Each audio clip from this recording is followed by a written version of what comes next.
Mag-i-expire ng kontrata ni Frankie Lim ngayong Setyembre. May mga sources ang Spain na nagsasabi na hindi na nga raw i-renew ng NLEX ang kanyang kontrata. At mismo si Frankie Lim narinig niya mula sa management na may pinapahiwatig ito na magpapalit na ng coaching halos buong NLEX kasi dismayado sa nangyari.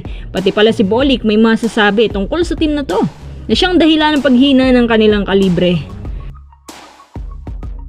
Rain or Shine team, handang gumastos ng malaki para may pagpatuloy ang nasimulang lineup ni Coach Yeng. Mangunguha daw sila ng legit shooter at big man na gaya ni C. Stan para maging mas competitive sila sa susunod na conference.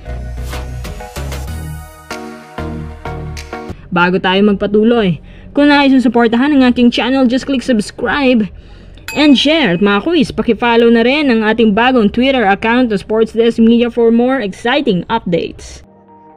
Paanong lumala at naging ganito ng NLEX ngayon? Good start naman po sila. Kinaya nga nila yung 6 wins at 1 loss pero bad ending pala. Ayon sa mga spin sources na wala raw planong i-renew ng NLEX ang kontrata ng tumatayong coach ngayon na si Frankie Lim. At sinabi pa dito na mismo si Frankie Lim ay pinapahiwatigan na ng coaching change. Ibig sabihin alam na ni Frankie Lim ito kahit hindi na direktang sabihin sa kanya. Di ba nung mga nakaraang buwan ko pa sinasabi sa inyo to na magpapalit talaga ng coach ang NLEX? Akala ko nga kusa na siyang bumaba kasi maganda ng takbo ng si Jong-Oy Chico ang pumalit as interim. Ngayon na malapit na nating makumpirma na mapapalitan na si Frankie, ang pinakakandidato ngayon si Coach Norman Black. Kung iniisip niyo si Jong-Oy Chico, pwede naman pero nagdadalawang isip po siya ngayon dahil meron siyang malaking parte doon sa Gilas bilang mentor. Kapag si Coach Black ang papalit, sigurado matutuwa lahat ng nasa staff. Alam niyo naman siguro kung bakit kasi pangalawa yan bilang winningest coach sa PBA, una si Coach Tim. Siya nga pala, may sinabi rin po si Bolik tungkol sa NLEX ngayon at meron siyang sagot kung bakit nagkaganito ang team. Siyempre, nung time na bago ang quarterfinals, marami silang injured. Hindi naman dinitali talaga ni Bolik na palpak ang coaching ni Frankie Lim. Pero para kay Bolik, ang pinakadahilan sa lahat ay yung pinamigay nila si Don Troliano at Chris Rosales. Pasintabi lang kay Bolik, kahit siya ang dahilan. Pero para sa akin, kahit di nila kunin si Bolik, basta't nandyan lang sana si Troliano at Rosales, maganda ang takbo ng team chemistry. Nung kinuha nila si Bolik, halos puro na lang Bolik ang opensa nila. Kumbaga masyado ng predictable ang mga pangyayari. Kayang-kaya ng i-1, 2, 3 ang depensa kasi si Bolik lang naman ang kumakasa. Pero kung siguro si Coach Black nangahawak, mag-iiba ng malaki ang ball rotation. Sana nga Coach Black pumayag ka na. Patunayan mo sa Meralco na ikaw yung sinayang nila. Kunin mo si Aaron Black. Kung sa bagay, ang galing naman ni Nenad Vucinic gumawa ng play. Sana makapag-settle na ang NLEX kung sino ang magiging bago nilang head coach.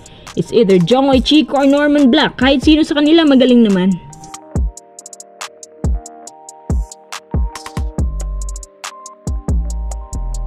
Tara, next update. Rain or Shine Elasto Painters team handang gumastos para sa mas stable at malakas na roster. Ibabalik daw nila yung deadly form ng Ross way back 2012. Gagawin daw nila contender at team na to. Paano?